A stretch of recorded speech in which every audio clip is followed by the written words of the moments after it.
Kami ucapkan selamat pagi dan selamat hari Sabat, Bapak Ibu Saudaraku yang kasih dalam Tuhan. Bagaimana kabar saudara-saudara saat ini? Kami ucap syukur sekali lagi diberikan kesempatan untuk kita boleh bersama-sama berbakti, memuji dan membesarkan nama Tuhan. Sahabat Tuhan yang kudus dan diberkati pagi ini, kita akan belajar kembali kebenaran firman Tuhan. Bagaimana firman Allah pada pagi yang indah ini saya berjudul To be a salesman of God. Menjadi seorang penjual bagi Allah. Mari kita berdoa sebelum kita mendengarkan kebenaran firman Tuhan ini. Allah kekal Bapa kami yang ada di sorga, terpujilah nama-Mu. Sahabat yang indah, terima kasih Tuhan telah karuniakan kesempatan yang begitu berharga bagi kami untuk kembali belajar kebenaran firman Tuhan. Kami mohon curahan Roh-Mu ya Allah, pimpinlah kami. Dan segala pekabaran yang kami akan terima, biarlah dapat menolong kami, merubah kehidupan kami lebih selaras dengan kehendak-Mu. Terima kasih Bapa. Jadilah kehendak-Mu dalam kehidupan kami. Dalam nama Tuhan Yesus kami sudah berdoa. Amin. Bapak Ibu Saudara yang kasih dalam Tuhan, berbicara tentang salesman, seorang penjual. Adakah di antara saudara yang pernah bekerja menjadi sales? Mungkin ada di antara saudara yang pernah menjadi seorang sales atau seorang penjual. Saya pernah menjadi seorang sales, tapi sales buku-buku rohani ataupun buku-buku kesehatan. Yang biasa disebut di dalam gereja kita adalah para penginjil literatur. Saudara yang kasih, ketika saya menjual buku ini di Papua pada tahun 98, sulit sekali untuk mengeluarkan satu buku. Apalagi saudara-saudara mengetahui harga buku-buku kita itu sangat mahal.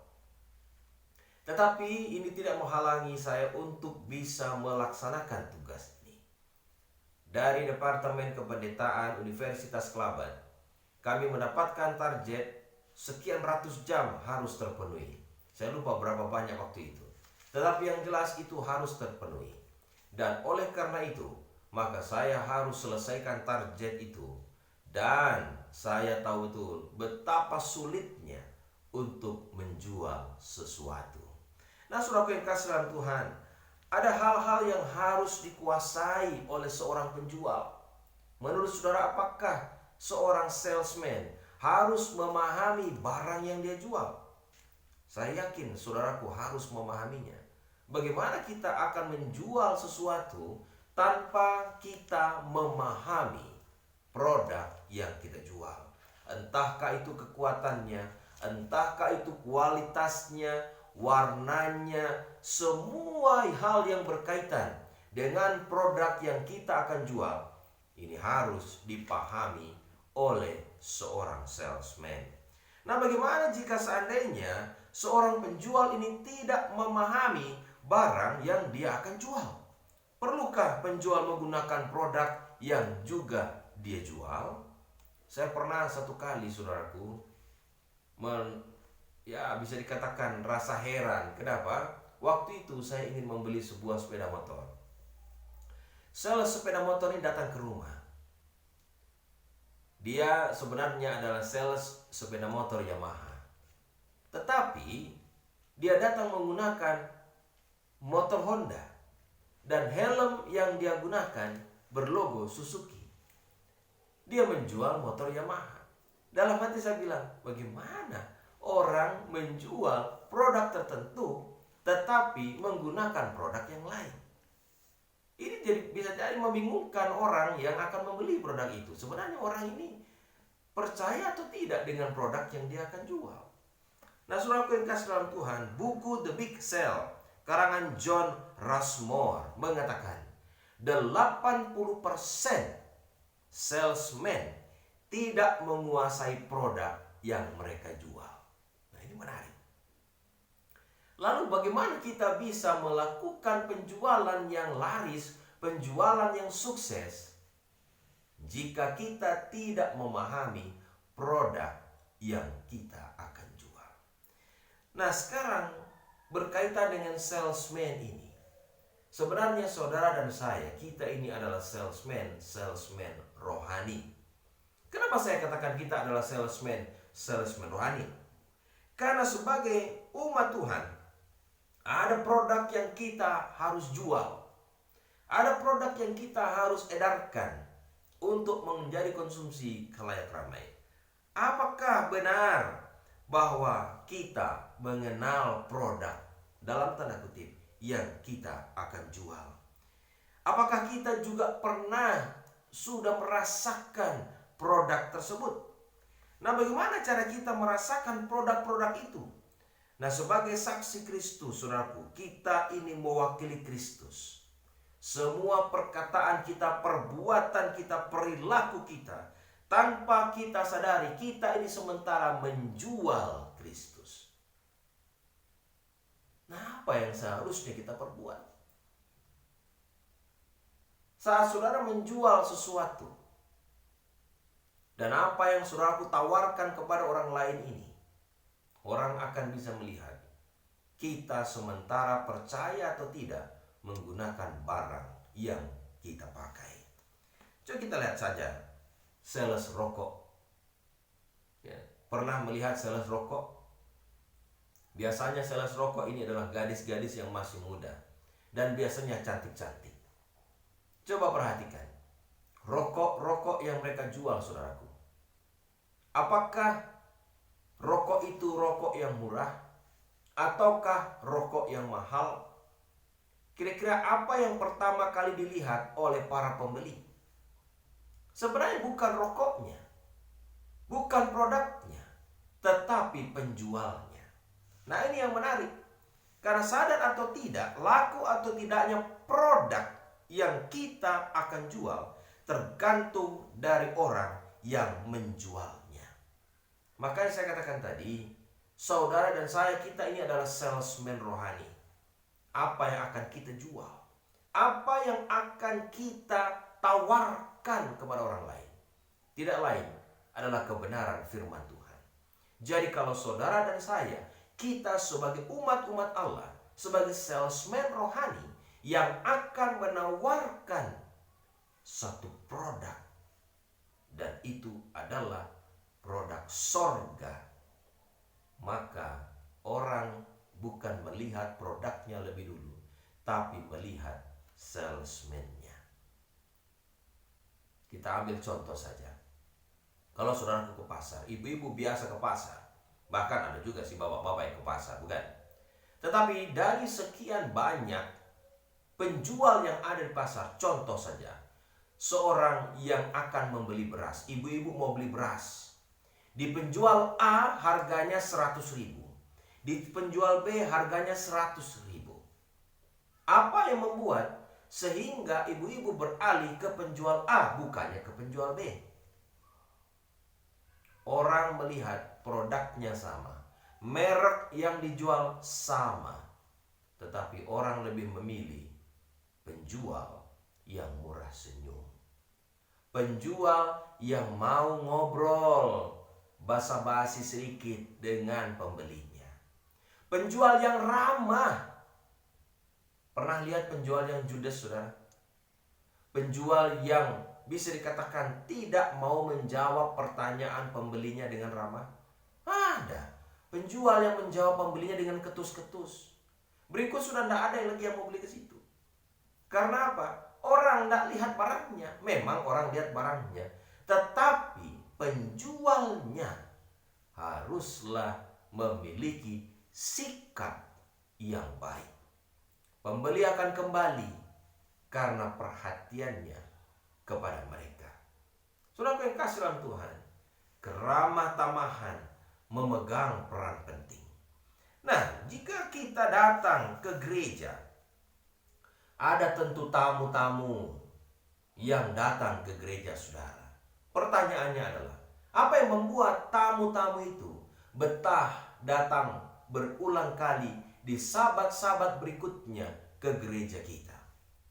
Kalau diperhatikan di gereja yang lain, mereka juga mendapatkan firman Tuhan yang sama. Mereka juga mendapatkan pujian-pujian yang sama. Apa yang membuat sehingga mereka betah datang ke gereja kita?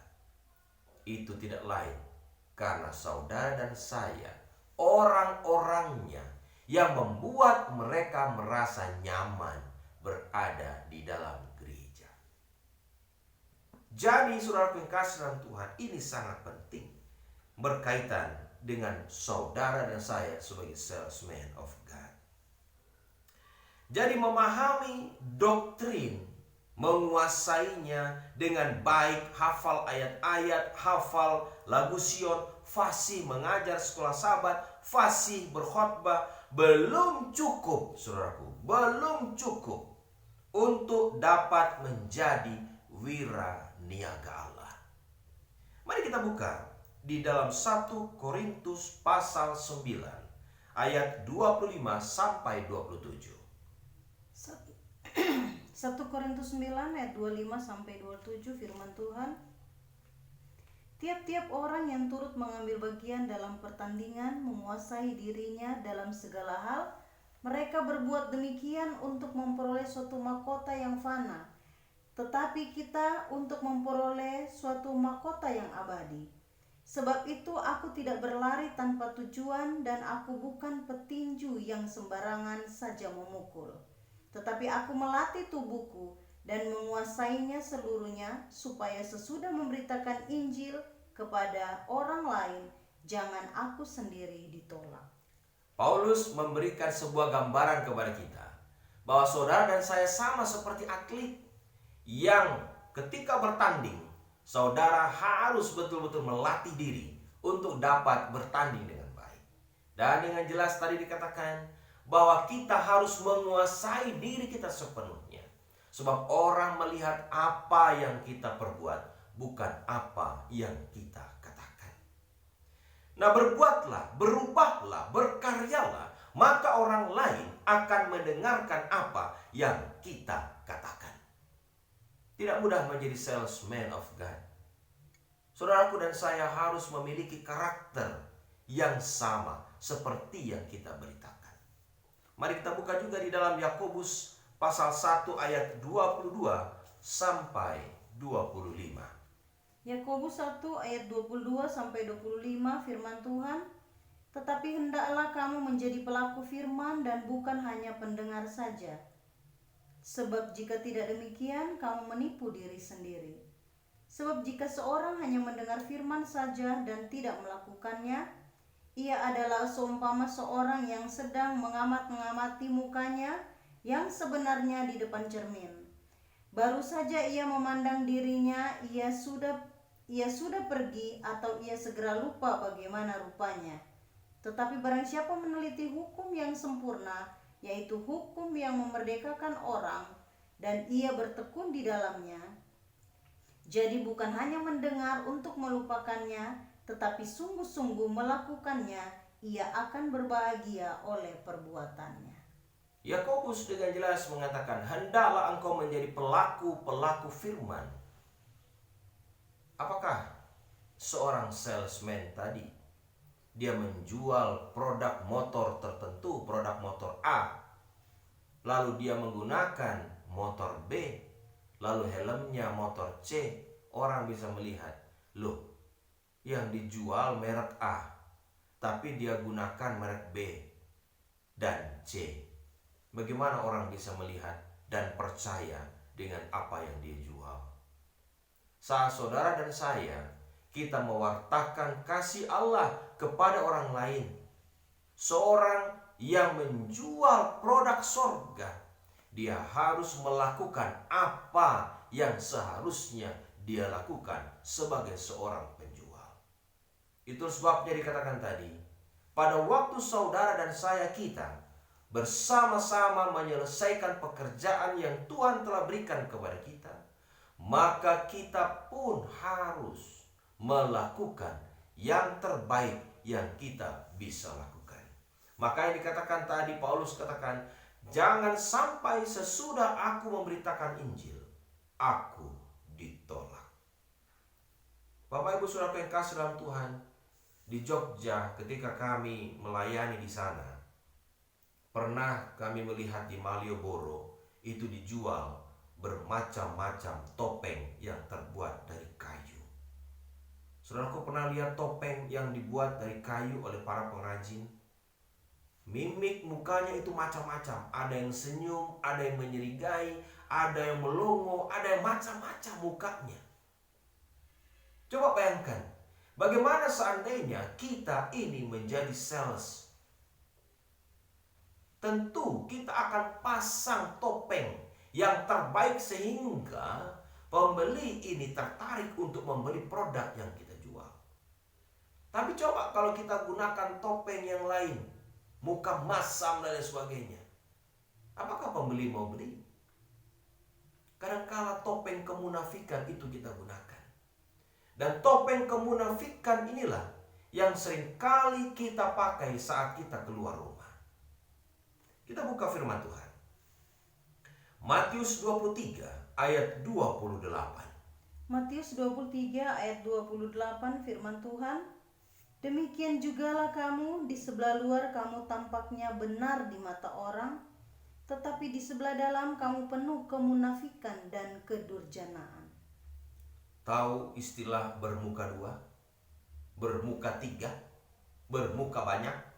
Itulah yang disebut dengan kemunafikan. Allah membenci kemunafikan. Topeng kemunafikan adalah sesuatu yang sangat-sangat dibenci Allah. Itulah sebabnya saudara yang kasih dalam Tuhan, saya percaya bahwa saudara dan saya perlu memahami kebenaran firman Allah ini, sehingga kita tidak dapat melakukan di luar dari kebenaran itu.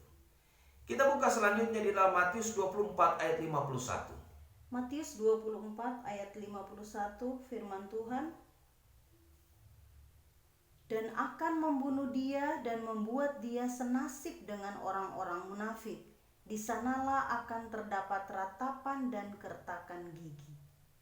Orang munafik tidak akan mendapat tempat di surga. Kemunafikan hanya akan dibenci oleh Allah. 1 Petrus 2 ayatnya yang pertama. 1 Petrus 2 ayat yang pertama firman Tuhan, karena itu buanglah segala kejahatan, segala tipu muslihat, dan segala macam kemunafikan, kedengkian, dan fitnah. Dikatakan tadi, buang segala kemunafikan. Di dalam Kamus Besar Bahasa Indonesia, kata munafik itu artinya pura-pura, mengetahui sesuatu yang tidak sesuai, atau mengatakan sesuatu yang tidak sesuai dengan perbuatannya. Inilah yang disebut tadi dengan bermuka dua. Orang-orang Farisi, saya percaya saudara-saudaraku mengetahui siapa mereka. Makanya Yesus memberikan warning, perhatian, atau bisa dikatakan sesuatu yang membuat murid-muridnya harus paham bagaimana berhati-hati dengan orang atau ajaran orang-orang Farisi. Yesus katakan, berhati-hatilah dengan ragi orang Farisi, karena mereka jago berkata-kata tetapi tidak mau melakukannya. Bapak Ibu Saudaraku yang kasih dalam Tuhan, Sabat Tuhan yang kudus dan diberkati ini, Tuhan mengajak kita untuk melakukan apa yang kita ajarkan. Dengan jelas dikatakan tadi, saudara dan saya akan menjadi penjual-penjual dalam tanda kutip produk surga, yaitu firman Allah, kebenaran Tuhan kepada orang lain. Apa yang orang lihat bukanlah apa yang kita bawakan, tetapi bagaimana kita membawakannya. Orang melihat penjualnya. Bapak Ibu Saudara yang kasih dalam Tuhan, mari kita belajar pada Sabat Tuhan yang kudus dan diberkati pagi ini. Saya rindu agar kita semua benar-benar dapat memperhatikan kebenaran firman Tuhan ini. Pagi ini saya rindu agar kita benar-benar dapat memahami pekabaran firman Tuhan ini. Kita hidup saat ini, saudaraku, sebagai wiraniaga Allah, sebagai saksi Allah, saksi Kristus untuk menawarkan keselamatan kepada orang lain. Apakah saudaraku pernah melihat sebuah gereja yang bisa dikatakan tidak akur satu sama lain? Bahkan yang membuat saya sedih adalah ada juga umat-umat Tuhan yang bertengkar di dalam gereja. Menjadi kesaksian bagi orang lain, apakah kita ini gereja yang benar atau bukan. Apalagi kalau seandainya pertengkaran itu di jam-jam diskusi sekolah sahabat, bahkan sampai berdiri saling menunjuk satu sama lain. Dan ada tamu di sana, mereka yang mungkin belum pernah datang ke gereja kita.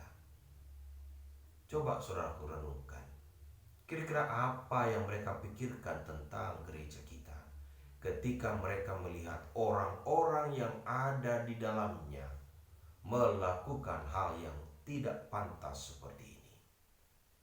Sementara pekabaran kita luar biasa. Tidak ada orang yang menyangkal pekabaran yang dibawakan oleh gereja Advent adalah pekabaran yang salah. Walaupun ada 1-2 orang yang tidak memahaminya, yang mengatakan hal semacam itu.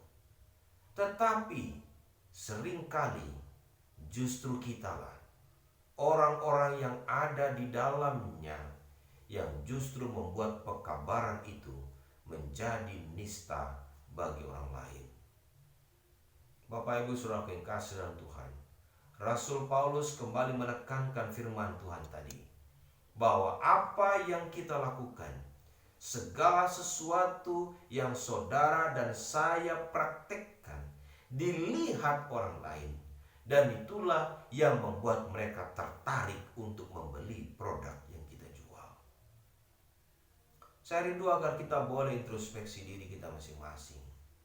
Memang gereja bukanlah sebuah tempat yang sempurna. Di dalam gereja ada begitu banyak ketidaksempurnaan. Tetapi kita sebagai umat-umat Allah wajib berusaha untuk menahan diri dari segala hal yang bisa memicu pertengkaran. Bapak Ibu Saudara yang kasih dalam Tuhan, saya rindu agar saudara dan saya benar-benar boleh melihat hal ini dengan mata hati kita yang paling dalam. Menjadi kesimpulan pekabaran firman Tuhan pada Sabat Tuhan yang kudus pagi ini, orang akan tertarik untuk membeli produk yang kita jual atau yang kita tawarkan karena mereka melihat penjualnya lebih dulu. Mereka tidak lihat barangnya, mereka melihat penjualnya lebih dulu. Saudara dan saya, salesman of God, yang kita bawa adalah pekabaran kebenaran. Bagaimana kita membawakannya, itulah yang dilihat orang. Kita buka firman Tuhan di dalam 2 Korintus 3 ayat 2 dan 3. 2 Korintus 3 ayat 2 dan 3 firman Tuhan, kamu adalah surat pujian kami yang tertulis dalam hati kami dan yang dikenal dan yang dapat dibaca oleh semua orang. Karena telah ternyata bahwa kamu adalah surat Kristus yang ditulis oleh pelayan kami, ditulis bukan dengan tinta, tetapi dengan roh dari Allah yang hidup, bukan pada loh-loh batu, melainkan pada loh-loh daging, yaitu di dalam hati manusia. Alkitab katakan, saudara dan saya sama seperti surat terbuka yang ditulis oleh Allah untuk dibaca oleh semua orang yang ada di sekitar kita. Tidak mudah, saudaraku, untuk melakukannya. Makanya saya katakan tadi, seringkali kita berlaku munafik. Apa yang kita lakukan di rumah berbeda dengan apa yang kita lakukan di luar sana. Mari kita meminta Tuhan untuk menolong kita, mengikis ketidaksempurnaan tadi, dan selalu menolong kita, mengingatkan kita agar kita dapat berjalan seperti yang kita kabarkan. Ayat terakhir mari kita buka di dalam Filipi 4 ayat yang ke-9. Filipi 4 ayat yang ke-9 firman Tuhan, dan apa yang telah kamu pelajari, dan apa yang telah kamu terima, dan apa yang telah kamu dengar, dan apa yang telah kamu lihat padaku, lakukanlah itu. Maka Allah sumber damai sejahtera akan menyertai kamu. Firman Tuhan dengan jelas katakan, lakukanlah semuanya itu. Pekabaran firman Tuhan pada Sabat Tuhan yang kudus dan diberkati pagi ini cukup sederhana. Tidak terlalu sulit untuk dipahami. Hidupkanlah firman Tuhan dalam hidupmu, maka engkau akan menjadi penjual yang sukses. Saudara dan saya hanya bisa bergantung kepada Allah. Gandhi katakan, hidupku adalah kesaksianku.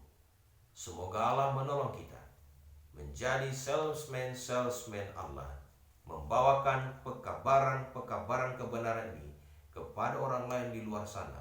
Terlebih dahulu kita harus merasakan dan mengecapnya terlebih dahulu sebelum kita memberikannya kepada orang lain. Semoga Allah menolong kita, menjadikan kita sebagai salesman Allah yang sukses. Amin. Mari kita satu di dalam doa. Kami puji nama-Mu ya Allah, Tuhan yang Maha Baik.